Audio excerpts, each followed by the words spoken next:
Hello everyone, this is Teacher Michelle and welcome to another episode of Unang Math. In this episode, we will be graphing an inequality on a number line.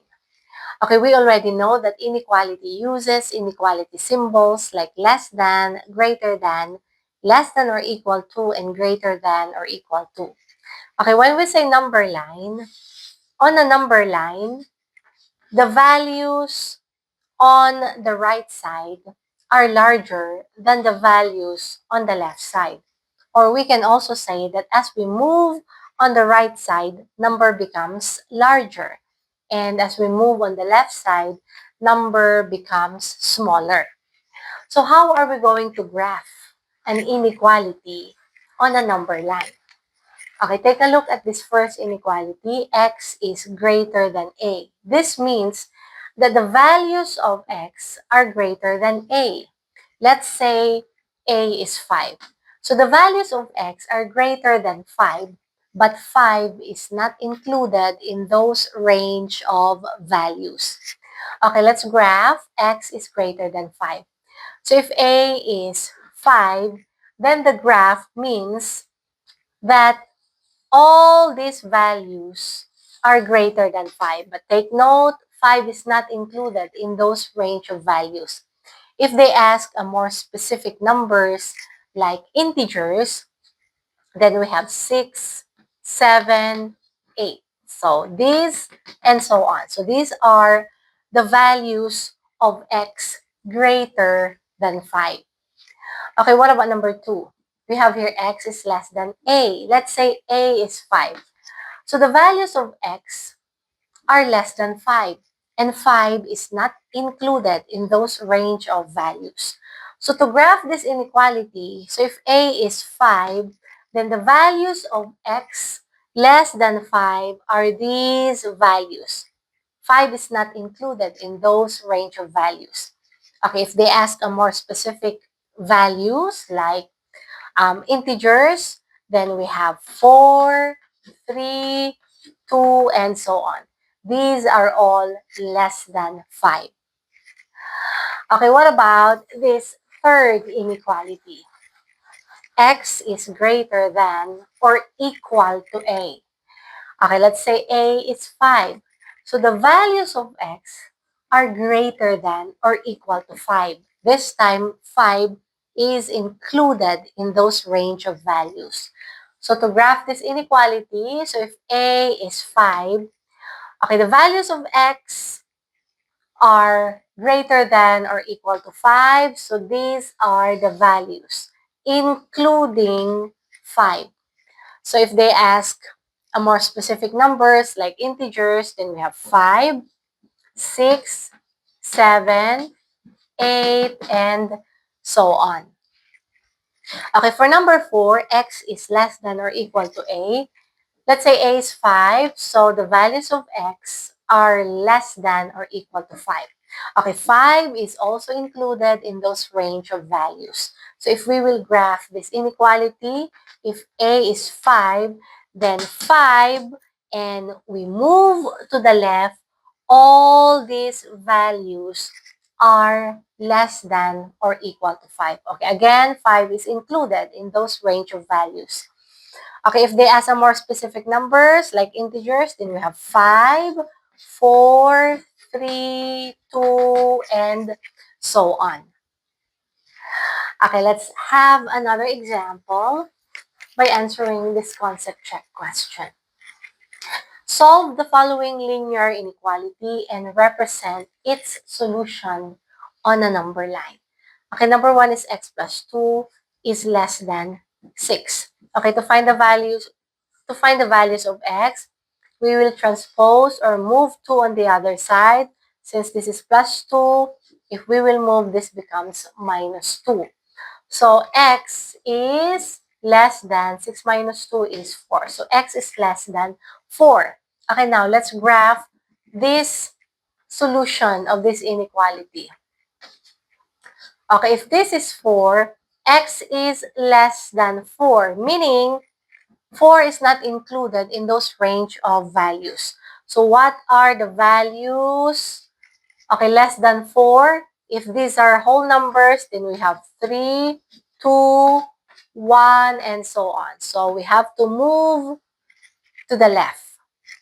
Okay, what about number 2? X minus 1, this is greater than 2. Okay, move negative 1 on the other side, so here's plus 1. So meaning, x is greater than 2 plus 1 is 3. So x is greater than 3. Okay, let's graph this inequality or this solution of this inequality. Okay, if this is 3, greater than 3 means we have to move to the right, but not including 3. So these are all the numbers greater than 3. And take note again, 3 is not included in this range of values. Okay, for number 3, x plus 5 is less than or equal to 3. Okay, let's solve first this inequality. Move positive 5 on this side, so it becomes minus 5. So now x is less than or equal to negative 2. And to graph this inequality, okay, if this is negative 2, less than or equal to negative 2 means negative 2 is included in those range of numbers. So from negative 2 going to the left, these are the values of x. Okay, for number 4, x minus 4 is greater than or equal to 3. Okay, minus 4 or negative 4 move on the other side. So here is plus 4. So x is greater than or equal to 3 plus 4 is 7. So x is greater than or equal to 7. And to graph this inequality, okay, if this is 7, x is greater than or equal to 7, meaning 7 is included in those range of values. So it starts with 7 going to the right. So these are, or this is the graph for this inequality. Okay, this time, let's answer this simple problem. Find the smallest integer value of x that satisfies the linear inequality negative 2x minus 7 is less than 8 plus x. Okay, let us solve first this inequality. So we have to move positive x on the left side of this inequality, move negative 7 on the right side of this inequality. So we have here negative 2x. X should move on the left side, becomes minus x. So this is negative 2x minus x. Okay, the symbol is less than. So we have here 8 and move negative 7 on this side becomes positive 7. Okay, now let's simplify. This is now equal to negative 3x is less than 8 plus 7 is 15. And to find x, divide both sides by negative 3. So x now then is 15 divided by negative 3, that's negative 5. And since we divided both sides by a negative number, this symbol or inequality symbol changes or reverses. From less than, this now becomes greater than. So x is greater than negative 5. Okay, now, if we will graph this inequality, okay, let's say this is negative 5. So, x is greater than negative 5. Okay, take note, negative 5 is not included in those range of values. So, we have negative 4 and so on if they ask for integers. Okay, since it's asking for integer, then we have negative 4, negative 3, negative 2, and so on. And the smallest integer value of x is negative 4. Okay, what about this last problem? Which of the following inequalities, when represented on the number line, matches the diagram on the right? So this is our diagram.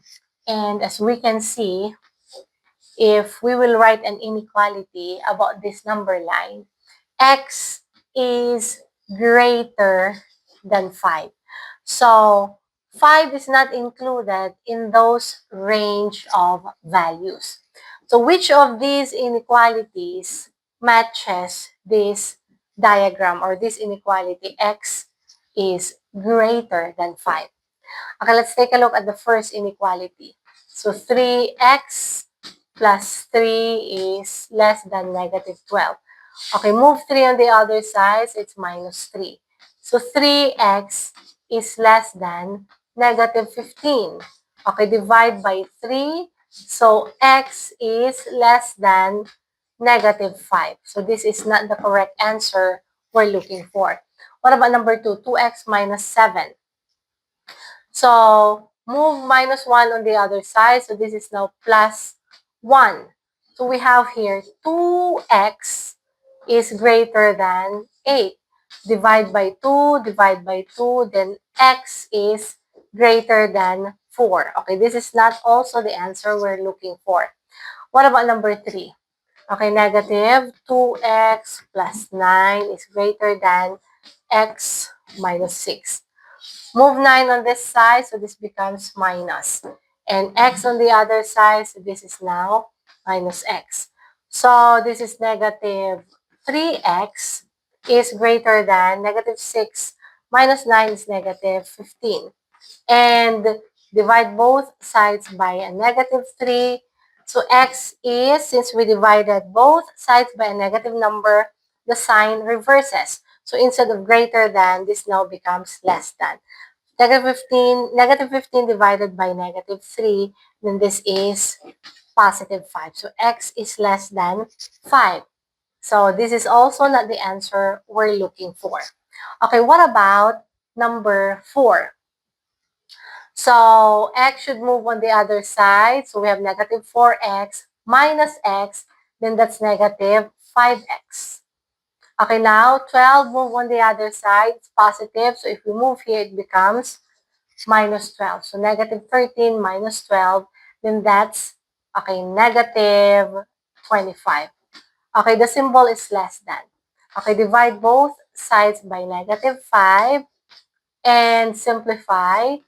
X is negative 25 divided by negative 5 is 5. And since we divided both sides by a negative number, this symbol reverses or changes. From less than, this now becomes greater than. So x is greater than 5. And this matches with this diagram. So meaning, the correct answer to this question is number 4.